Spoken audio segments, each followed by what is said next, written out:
Friends, मेरी बैंगन की सब्ज़ी बन गई है।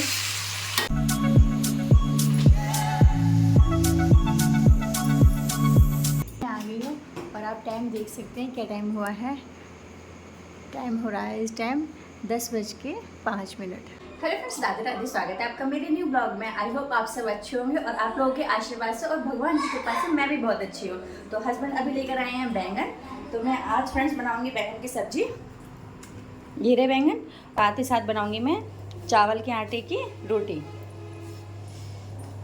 तो बने रहिए आप मेरे साथ। तो चलिए तैयारी कर लेती हूँ मैं अपने खाने की, उसके बाद फिर मैं मिलती हूँ आपसे।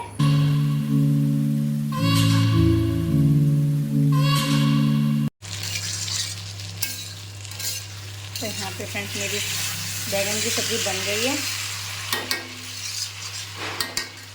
और इधर मैं आटा तैयार कर लूँगी, जो कि चावल का आटा है। तो आज मैं इसकी चावल की रोटी बनाऊँगी। तो यहाँ पे फ्रेंड्स चावल का आटा हमें पहले लगा के नहीं रखना होता है। जिस टाइम रोटी बनानी होती है उसी टाइम हम इसे थोड़ा थोड़ा पानी डाल के गूँथते हैं, और जब तक इसे गूँथते हैं जब तक कि ये परात को छोड़ ना दे। तो मेरे यहाँ पे आटा हो गया है और उसके बाद मैंने थोड़ा सा आटा लिया है और उसकी लोई बनाई है और यहाँ मैं हाथ से ही उसको बना रही हूँ। कई लोग फ्रेंड्स इसे चकले बेलन की सहायता से भी बनाते हैं, पर मैं यहाँ पे हाथ से ही बना रही हूँ, क्योंकि मेरे घर पे यहाँ पे हाथ से बनी हुई रोटियाँ ही खाते हैं। तो मेरी यहाँ पे रोटी पहले ही हो चुकी है। उसके बाद मैंने दूसरी भी तवे पे डाल दी थी, तो यहाँ पहले मेरी रोटी सेक चुकी है। और अब मैं लगाऊंगी फ्रेंड्स अपने ठाकुर जी की थाली।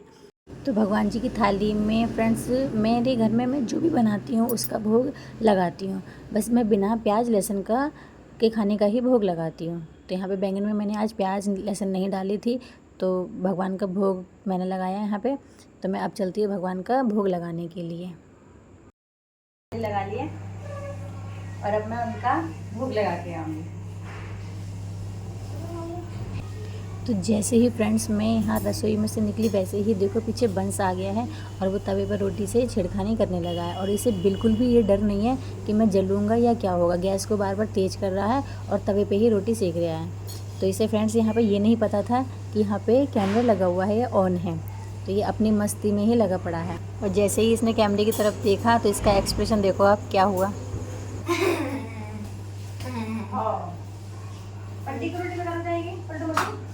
इसी तरह फ्रेंड्स मैं अपनी बाकी रोटियां भी सेक लूँगी। और यहाँ पे मेरी दूसरी रोटी भी सीख गई है और मैंने हस्बैंड की थाली भी लगा दी हैगी। तो इधर मम्मी आ गई हैंगी खाना उनके लिए लेने के लिए। तो यहाँ पे कुछ तो मैंने फ्रेंड्स रोटियां सेकी थी और कुछ सेके थे पराठे, क्योंकि फ्रेंड्स चावल के आटे की रोटी भी अच्छी लगती है और इसके पराठे भी बहुत अच्छे लगते हैं। तो घर में कुछ लोग तो रोटी खाते हैं और कुछ पराठे खाते हैं, तो मैंने रोटी और पराठा दोनों सेका था। तो सारी मेरे यहाँ पर रोटियाँ सीख चुकी हैं और मैंने काउंटर भी अपना साफ़ कर दिया है। तो आज फ्रेंड्स मुझे अपना खाना नहीं खाना था, क्योंकि स्कूल से आने के बाद मैंने देरी से ही खाना खाया था।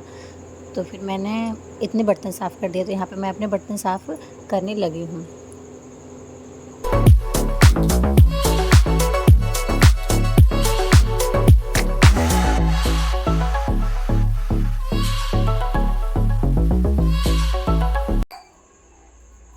तो फ्रेंड्स मैंने यहाँ पे खाना बना लिया है और खाना सबने खा भी लिया है और मैंने अपनी रसोई भी क्लीन कर दी है। गैस वगैरह साफ़ कर दिए, बर्तन यहाँ पे साफ़ हो गए हैं। और अब बाकी का काम जो रह गया है वो देखेंगे, वो करेंगे। तो रसोई का काम से फ्री होकर मैं सीधे आ गई थी बाथरूम में, क्योंकि स्कूल से फ्रेंड्स आजकल देर से आना हो रहा है, बच्चों के पेपर चल रहे हैं। तो मैंने दोपहर में कपड़े नहीं धोए थे और कपड़े भी काफ़ी सारे हो गए थे। कुछ तबीयत भी सही नहीं चल रही थी 2-3 दिन से, इसीलिए फ्रेंड्स वीडियो भी नहीं आ पा रही थी। तो फिर कपड़े भी एक दिन नहीं धोना तो अगले दिन के लिए बहुत सारे कपड़े हो जाते हैं। तो यहाँ पे 2-3 जोड़ी तो हस्बैंड के ही हो गए थे और बच्चे भी दिन भर में 1-2 बार तो बदलते ही हैं। पहले फ्रेंड्स मैं यही सोच रही थी कि कपड़े सुबह को धोऊंगी, पर मैंने सोचा कि काफ़ी सारे कपड़े हो रहे हैं, अगर आप नहीं धोंगी तो कल को और डबल हो जाएंगे। तो फिर मैंने हाथों हाथ कपड़े भी अपने सारे जो भी थे धो दिए। हाउस वाइफ हो या वर्किंग वूमेन हो, उसके लिए एक टाइम मैनेजमेंट बहुत ज़रूरी होता है फ्रेंड्स। अगर एक काम भी हम छोड़ देना तो दूसरे ही पल हमारे लिए दूसरा काम भी काफ़ी सारा लगने लगता है। तो मैंने फिर इसीलिए अपना जो भी काम होता है मैं हाथों हाथ ही सोचती हूँ कि इसे हाथों हाथ ही ख़त्म कर दूँ, ताकि अगले दिन के लिए बोझ ना रहे। अगर मैं आज ये कपड़े इस टाइम पे नहीं धोती ना फ्रेंड्स, तो अगले दिन के लिए बहुत सारे कपड़े हो जाते।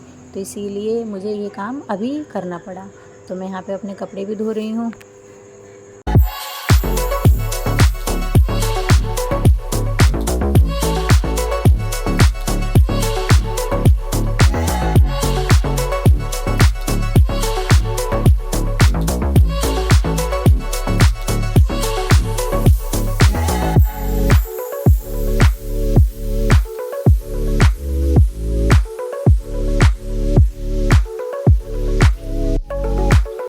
कपड़े यहाँ पे मेरे धुल गए हैं और इनको अब आती है फैलाने की बारी।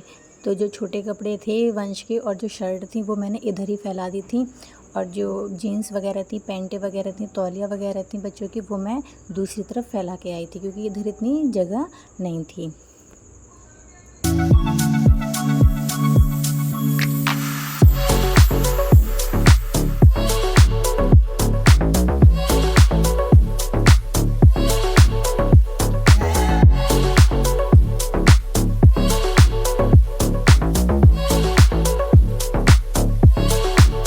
फ्रेंड्स कपड़े मेरे यहाँ पे धुल गए हैं और अब मैं उधर पहली तरफ फैलाने जाऊँगी।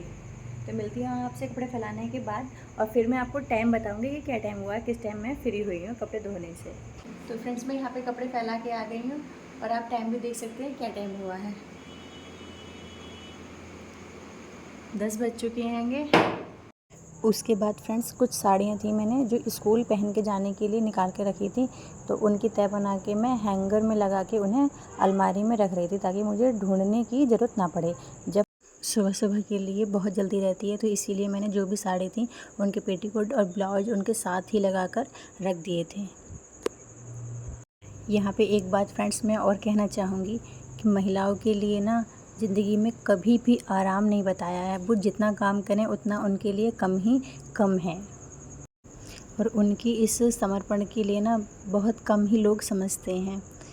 तो फ्रेंड्स मैं तो ये कहूँगी कि महिलाएं घर बाहर काम करने के बाद भी ना घर पर काम पर ही लौटती हैं।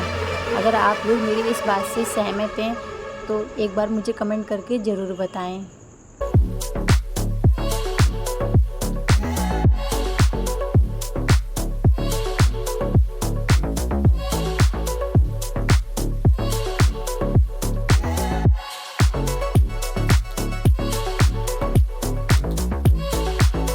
तो फ्रेंड्स यहाँ पे मेरा सारा काम हो गया है।